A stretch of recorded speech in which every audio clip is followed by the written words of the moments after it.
তোমাদের 7.0 যে প্যারাটা আছে এখানে এক্সামিনেশন ফিস। একটা কথা মনে রাখবে, তোমাদের গ্রুপ ডি থেকে শুরু করে গ্রুপ ডি, এনটিপিসি, ঠিক আছে, এনটিপিসি, আরপিএফ, প্রতিটি যেসব বিজ্ঞপ্তিগুলো সামনে বেরোবে বা যেটা বেরিয়েছে এএলপি, তো সব ক্ষেত্রেই কিন্তু এই এক্সামিনেশন ফিস 500 টাকা আবেদন মূল্য কিন্তু লাগবে। তো এটি কিন্তু পরীক্ষার 2 মাস পরে তোমরা 400 টাকা কিন্তু রিফান্ড পেয়ে যাবে, এটা অনেকেই জানো। তো এই 500 টাকা আবেদন মূল্য কারা কারা দেবে? যারা ইউআর আছো, যারা ইডাব্লিউএস আছো এবং যারা ওবিসি ক্যান্ডিডেট আছো। আর যারা যারা এসসি এসটি কমিউনিটির মধ্যে যারা আছো, ex serviceman, female candidate, transgender, minorities, economically backward classes মানে ইবিসি ক্যান্ডিডেট যারা আছো, তাদের 250 টাকা আবেদন মূল্য কিন্তু দিতে হবে, ঠিক আছে। তো তারা যখন পরীক্ষা দেবে, পরীক্ষার 2 মাস পরে কিন্তু তারা পুরো এই 250 টাকাটাই কিন্তু রিফান্ড পেয়ে যাবে, ঠিক আছে। তো এখানে আমাদের যে মেন যে বিষয়বস্তুটা সেটার ব্যাপারে আমি ফোকাস করছি। তো দেখো, এটা বোঝানোর মানেটা হচ্ছে এটাই যে তোমাদের অনেকে আমাকে মেল করেছিলে যে স্যার ফর্ম ফিল আপ করার সময় কি আমরা ইবিসি ভুল করে চুজ করে ফেলেছি, মানে ক্লিক করে ফেলেছি, তো কী হবে? দেখো, ইবিসিতে তুমি যদি ক্লিক করো মানে তুমি আর্থিক দিক দিয়ে তুমি অনেকটা উইক আছো, তো সেই দিক দিয়ে তোমাদের অনেক কনফিউশন আছে যে স্যার আমি তো ইবিসিতে ক্লিক করতেই পারি।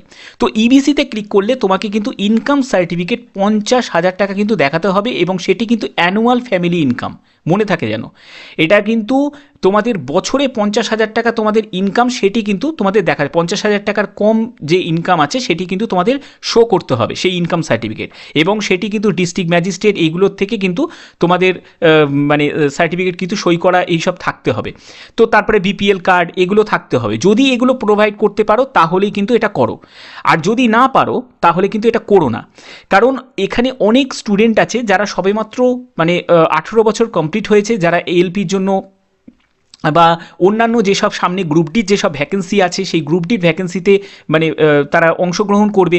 তো সেই জন্য তাদের মধ্যে এটা কনফিউশন কিন্তু আছে যে তাহলে কি আমাদের ইবিসিতে ক্লিক করা উচিত। তো সেই ব্যাপারটা কিন্তু আগে থেকে বুঝে নাও যে 500 টাকা আবেদনের মূল্যর জায়গায় আমি 250 টাকার মধ্যে আমার হয়ে যাবে বলে আমি ইবিসিতে ক্লিক করে দিলাম, সেটি কিন্তু ভুল সিদ্ধান্ত হবে। যদি তোমরা এগুলো প্রোভাইড করতে পারো, মানে এগুলো যদি তোমাদের কিন্তু চাইবে যখন তোমাদের ডিবি হবে বা তোমরা যখন ইবিসিতে ক্লিক করবে তারপরে যে তোমাদের মানে সার্টিফিকেট আপলোড হবে, তো সেক্ষেত্রে কিন্তু এগুলো কিন্তু চাইবে। তো সেগুলো যদি তুমি প্রোভাইড করতে পারো তাহলেই কিন্তু ইবিসিতে ক্লিক করবে, না হলে কিন্তু ইবিসিতে ক্লিক করো না। ওকে, তো এই ব্যাপারটা আমি যারা যারা জেনারেল ক্যান্ডিডেট আছো তাদের ক্ষেত্রে কিন্তু এটা খুবই কনফিউশনের একটি জায়গা। তো এই ব্যাপারটা তোমাদের ক্লিয়ার করে দিলাম। তো যারা যারা এসসি এসটি ক্যান্ডিডেট, যারা যারা এসসি এসটি ক্যান্ডিডেট তাদের সাধারণত সমস্যাটা কিছু হয় না, কারণ তাদের ধরো যদি তোমার এসসি এসটি থাকো, তোমার যদি স্টেট সার্টিফিকেট যদি থাকে, তুমি স্টেট সার্টিফিকেট থাকে, তুমি একটা সেন্ট্রাল সার্টিফিকেট কিন্তু বানিয়ে নেবে। কারণ জানো যে রেলের ক্ষেত্রে বা যে কোনো সেন্ট্রাল গভর্নমেন্টের চাকরির ক্ষেত্রে তোমাদের কিন্তু সেন্ট্রাল সার্টিফিকেট কিন্তু মানে গ্রহণ করা হবে, স্টেট সার্টিফিকেট কিন্তু হলে চলবে না। তবে স্টেট সার্টিফিকেট থাকলে সেন্ট্রাল সার্টিফিকেট বানানো কিন্তু খুব একটা বেশি চাপের ব্যাপার নয়। তো এই ব্যাপারটা তোমাদের ক্লিয়ার। তারপরে যেটা সবথেকে বড় যেটা কনফিউশনের জায়গাটা সেটি হচ্ছে ওবিসি আর ইডাব্লিউএস নিয়ে। ওবিসি অনেকে বলছো, তোমরা যারা ফর্ম ফিল আপ করছো তাদের যেটা হচ্ছে প্রবলেম যে বলছো যে স্যার আমি নন ক্রিমি লেয়ারে যখন মানে এনসিএল এ যখন ক্লিক করছি তখন আমাকে সার্টিফিকেট আপলোড করতে বলছে। তো এই জায়গাটা তোমাদের কিন্তু খুব খেয়াল রাখতে হবে, কারণ জানো যে ওবিসির ক্ষেত্রে বা ইডাব্লিউএস এর ক্ষেত্রে যে সার্টিফিকেট সেটি কিন্তু 1 বছর ভ্যালিডিটি থাকে, 1 ইয়ার ভ্যালিডিটি থাকে। তো এবার তোমার যদি সার্টিফিকেট যদি পুরনো হয়ে থাকে তাহলে কিন্তু আমি বলবো, এটি আমার পার্সোনাল দিক দিয়ে আমি বলছি, তো তুমি চেষ্টা করো যে নতুন একটা সার্টিফিকেট বানিয়ে নেওয়ার।